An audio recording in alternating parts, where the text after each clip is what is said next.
Chapter 11. So take me for your example, even as I take Christ for mine. Now I am pleased to see that you keep me in memory in all things, and that you give attention to the teaching which was handed down from me to you. But it is important for you to keep this fact in mind, that the head of every man is Christ, and the head of the woman is the man, and the head of Christ is God. Every man who takes part in prayer, or gives teaching as a prophet, with his head covered, puts shame on his head. But every woman who does so with her head unveiled, puts shame on her head, for it is the same as if her hair was cut off.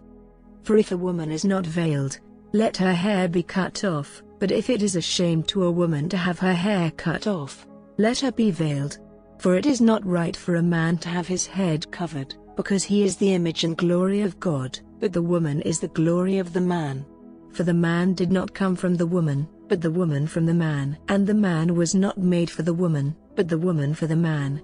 For this reason it is right for the woman to have a sign of authority on her head, because of the angels. But the woman is not separate from the man, and the man is not separate from the woman in the Lord. For as the woman is from the man, so the man is through the woman, but all things are from God. Be judges yourselves of the question, does it seem right for a woman to take part in prayer unveiled? Does it not seem natural to you that if a man has long hair, it is a cause of shame to him? But if a woman has long hair, it is a glory to her, for her hair is given to her for a covering.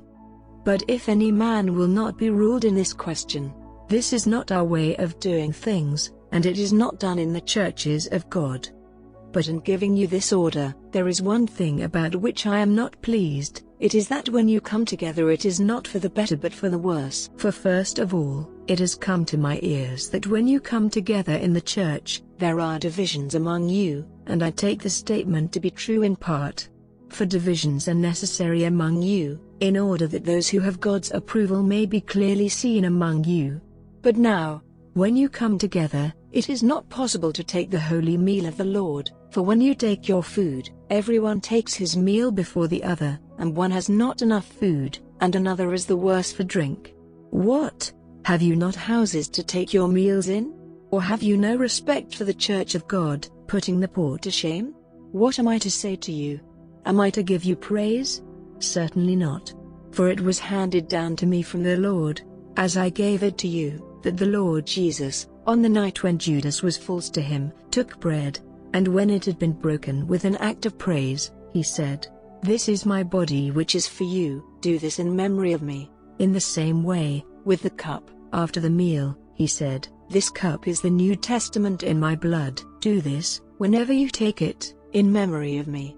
For whenever you take the bread and the cup you give witness to the Lord's death till he comes. If, then, anyone takes the bread or the cup of the Lord in the wrong spirit, he will be responsible for the body and blood of the Lord. But let no man take of the bread and the cup without testing himself, for a man puts himself in danger, if he takes part in the holy meal without being conscious that it is the Lord's body. For this cause a number of you are feeble and ill, and a number are dead. But if we were true judges of ourselves, punishment would not come on us. But if punishment has come, it is sent by the Lord, so that we may be safe when the world is judged. So then, my brothers, when you come together to the holy meal of the Lord, let there be waiting for one another. If any man is in need of food, let him take his meal in his house, so that you may not come together to your damage. And the rest I will put in order when I come.